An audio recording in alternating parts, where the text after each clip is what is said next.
For the second time in just a couple of episodes, we get to have the two best looking managers in League One go face to face. It's me against Cristiano Ronaldo, round two, and we get another little glimpse at how things might have been if we hadn't have accidentally turned down the Leyton Orient job.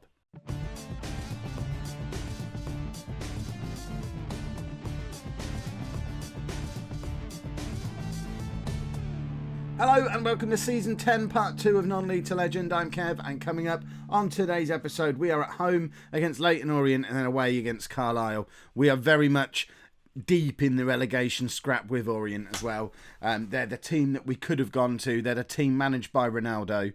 We've already beaten Ryan Giggs since we've been at Plymouth because he was the manager of Swindon, I think. Is Ryan Giggs Swindon manager? Of course he is. Why wouldn't Ryan Giggs be Swindon manager? Since then, we've had two draws in the league, a 3-3 draw away against Bolton and a 0-0 draw at home against Hartlepool. That one was particularly disappointing because that's a game against a team that are now bottom of the league. It's one of those that we really should have won. As of right now, we're 2 points clear of the relegation zone with 7 games to play. We have some massive, massive games coming up. We've still got to play Orient today. Relegation 6-pointer, tick it off on your bingo card. We've got to play Blackpool just before the end of the season as well. Carlisle away, they're pushing for the playoffs. The second half of this episode is one of those games we're kind of writing off a little bit. Although, 3 games into the Plymouth career, still unbeaten. We really, really need to get back to winning ways today, though. And this is the team that we're putting together to try and do exactly that. So we have Michael Curry in goal. I did say in the last episode that he'd probably make it in eventually. Tonti made it easier for him by getting himself injured. So he's back from injury today, but Curry's now back in goal for us, and I'll probably keep him there. No more of this faffing around. Oh, he's a loanee, let's not play him. Yeah, but he's much better than the useless keeper we had. Then we've got a back four of Smith, Jeffrey, Thid and Niambi. I don't think you met... No, we did meet them. They both came off the bench last time. I forget who you've seen now. Let's just assume you know them all. Sean Fisher, who I'm certain you've not met him because I think he was injured. He's a 23-year-old midfielder with bags of potential who joined us this year.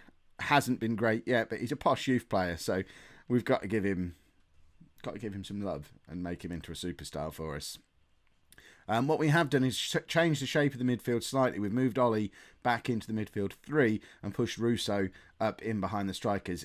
Russo was there last time with Ollie up there, but Russo was just getting lost out here as a box-to-box midfielder. It says he can't do this very well, but he's done it twice now, played reasonably well, scored 1 goal, so we're definitely going to be keeping him there. And then we've got the goal machines up front, Tom Hopper and Declan Davison. Davison missed the Hartlepool games. He was away on international duty with Northern Ireland, so that's why we're saying we didn't win, because we didn't have our really rather good strike partnership. I mean, if we have a look at the 3 games we've had so far, when the 2 of them are in the team together, they both score. They both scored against Swindon, they both scored against Bolton, and then Hopper was all on his own without Davison against Hartlepool, and we got a little bit lost. So they're reunited again. We're playing against a team, one of the few teams who are below us in the league. It's a must-win game. If we do win today, we could start opening up a little gap behind us and start to breathe a little easier about the prospect of staying in League One. But more important than any of that, we need to prove once and for all that I am better than Cristiano Ronaldo in every single way. Right, what is it with all the tunnel interviews at the moment? I don't know who Ivan Toney is, so I don't care. Right, they've got Luke James up front. No, I've identified an opposition striker. Right, guaranteed goal from Luke James today then. Oh, that's a problem. Is he still officially contracted to Posh in real life? I can never remember if we sold him, threw him away, whether he's on loan again. He hasn't played for us for 2 years, but I think he might still be under a Posh contract and does always turn out to be rather good in Football Manager, so it's always a worry to come up against him, and that is a cracking goal with 8 minutes on the clock.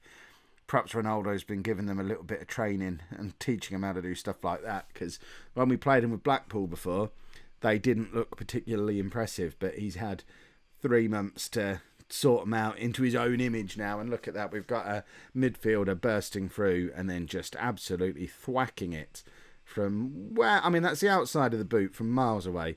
Has Ronaldo put himself on the pitch himself? That's a problem. Right, it's an even bigger problem because it puts us back down into the relegation zone and lets Orient leapfrog us. So we need to not worry so much about the quality of the goal and get more focused on the fact that we need to win. But Luke James is through, and that's a good save from Curry.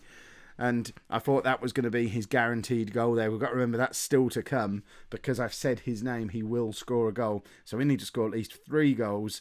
And that pass from Hopper is not the way to go about it. Although we are still putting them under a little bit of pressure. Ollie finds Fisher. Fisher out to Niambi. The cross machine. Cross comes in for Hopper, but he can't do anything with it. But we've kept hold of the ball. We're passing it around beautifully. Rousseau misses out though. But we get the tackle in again. And Ollie with the chance to break. Davison's in and forces a good save out of the Orient keeper. We're now 1-1 for clear-cut chances. But I think only goals count in this division. I'll have to check.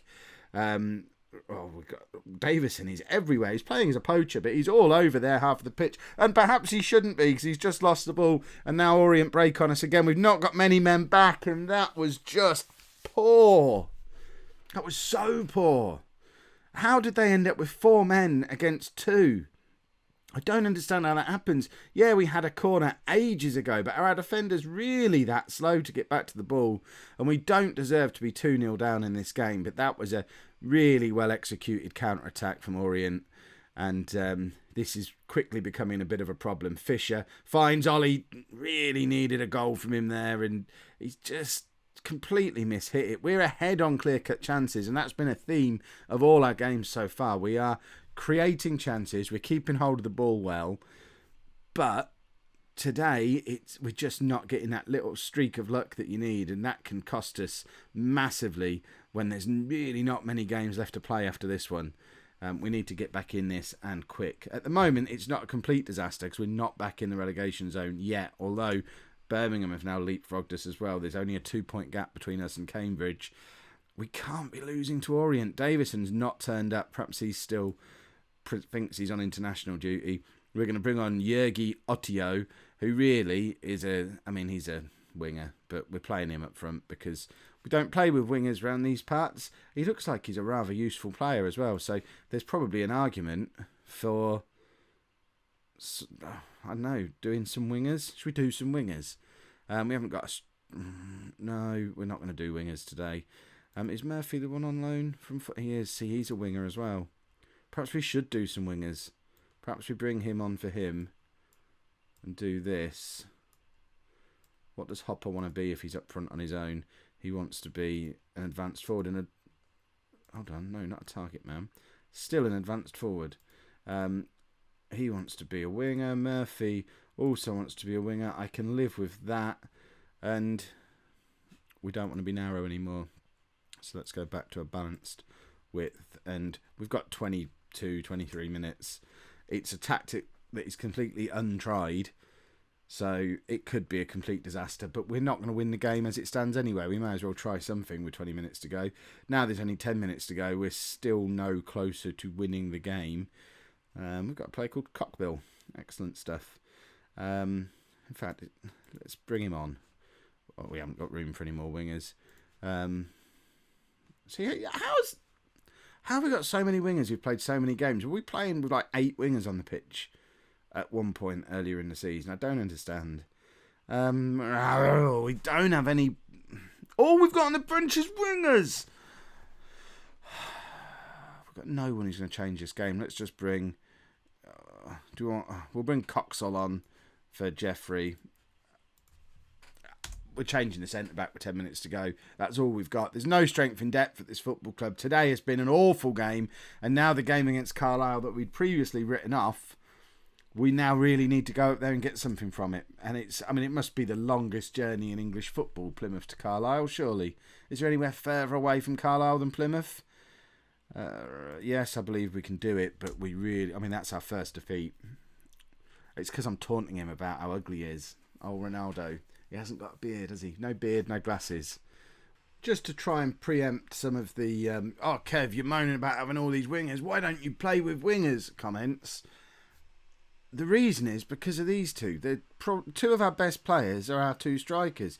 And the only winger systems I know how to do involve only having 1 striker. I have never, in 20 plus years of playing football management games, managed to get any kind of variant of 4-4-2 to work. So if I'm playing with wingers, it has to be a 4-5-1, 4-3-3 type thing. and we've got two good strikers, so that's why. If we lose this one as well, then I might consider it. We're not making any changes because I think we deserve to beat Orient. I think we had, well, there's no think about it. We had more clear-cut chances than they did. We were fairly even for possession. I think we were the better team, but I'm celebrating the save there from Curry because that was with 2 minutes on the clock. They've now gone ahead on clear-cut chances, but we were officially mugged against Leyton Orient.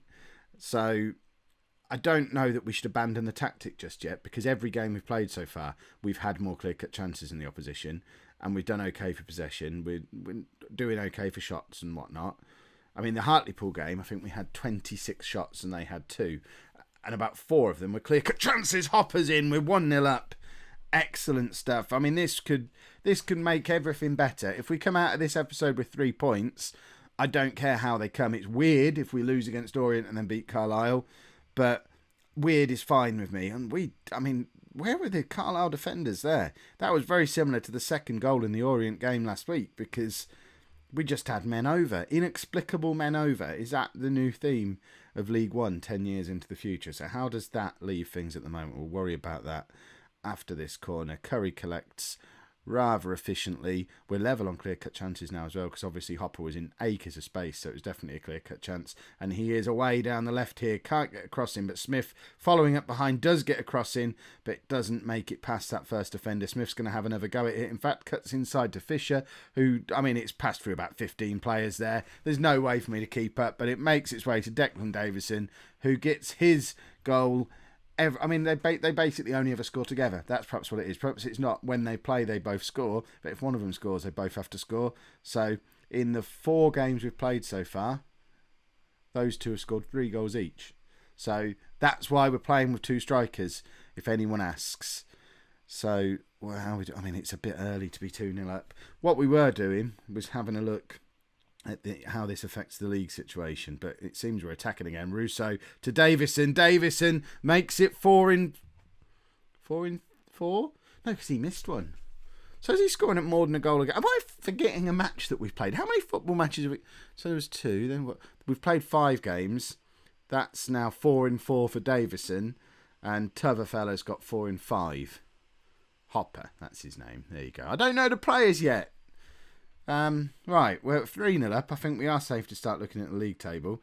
So we are only still 1 place above the drop zone. So clearly Orient and Birmingham are having quite good days, I guess.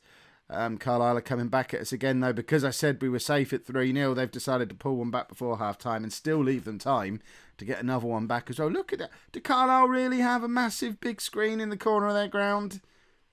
Anyone from Carlisle want to confirm that? Because that seems unlikely to me as a lower league football fan. But, I've never been that far north, so perhaps all football grounds have them all the way up there.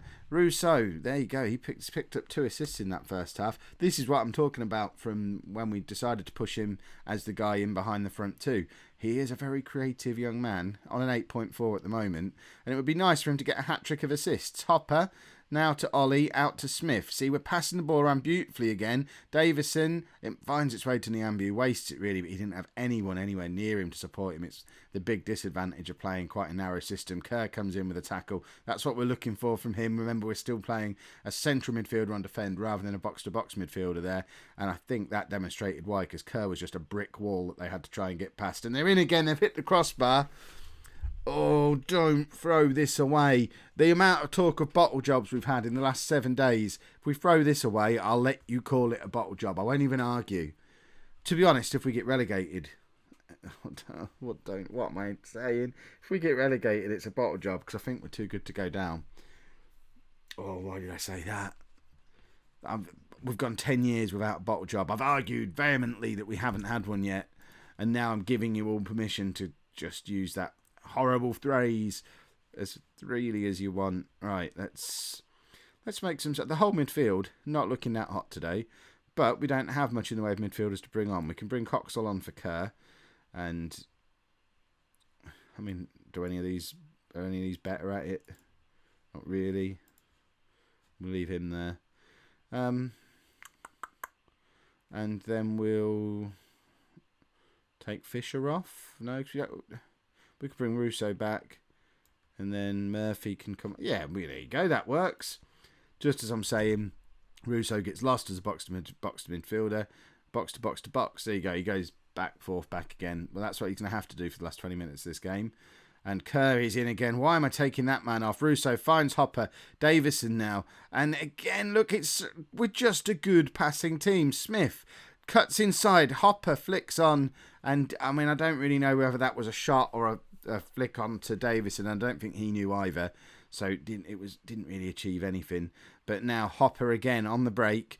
Does find Davison this time, who's a little bit on his own, but Nyambi's up supporting now. Finds Ollie to Russo to Davison, and what a goal from Davison. That's his hat-trick with 4-1 up. Surely this result is in the bag now. Why couldn't we have some of these goals against Hartlepool or Orient? I guess we couldn't have them against Hartlepool because 3 of them have come from him and he wasn't playing. But still, Orient, that would have been nice. That would have been a lot less panic-inducing than doing it this way. This way round is stupid. Right. I mean, it's just wingers again. Look at all these stupid wingers. I guess we'll bring a left-back on because I feel the need to make a third substitution, even though we really don't need to. We're playing very well. The Mark Smith has done nothing wrong. He's having a very good game at left back, but he's coming off just for the sake of bringing Kelly on. Remember, Kelly is a good player as well. We've got 2 very good left backs, so it doesn't hurt to give him a little bit of game time. That'd be my justification if it all goes wrong. Got to give Kelly some game time.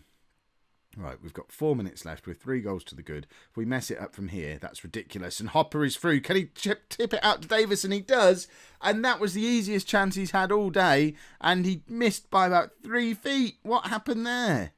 All right, Fid out to Nyambi, who loses out and now has to chase back. But in fact, he doesn't because the game is over. We've won 4-1. We've got a massive journey back to Plymouth now because we're playing again in 2 days in Plymouth. But forget any of that. We're on 47 points. The media keeps saying 50. With 5 games to go, I'm going to be surprised if 50 is enough this year because we've got, I mean, lots of teams. Blackpool look like they might have a great escape on as well. I wonder who became Blackpool manager. That might be something. Let's go and have a look. Who became Blackpool manager? How do we go to League One? League One, Blackpool manager is Kevin Nolan. There you go. Goodness me, that's a nice away shirt as well. How have I never noticed that before? That could look very nice next to my Southend away shirt in my wardrobe of stupid things I shouldn't have bought. If you've enjoyed that, make sure you pop a like on there for me. Subscribe to the channel if you'd like to see more. And thank you very much for watching.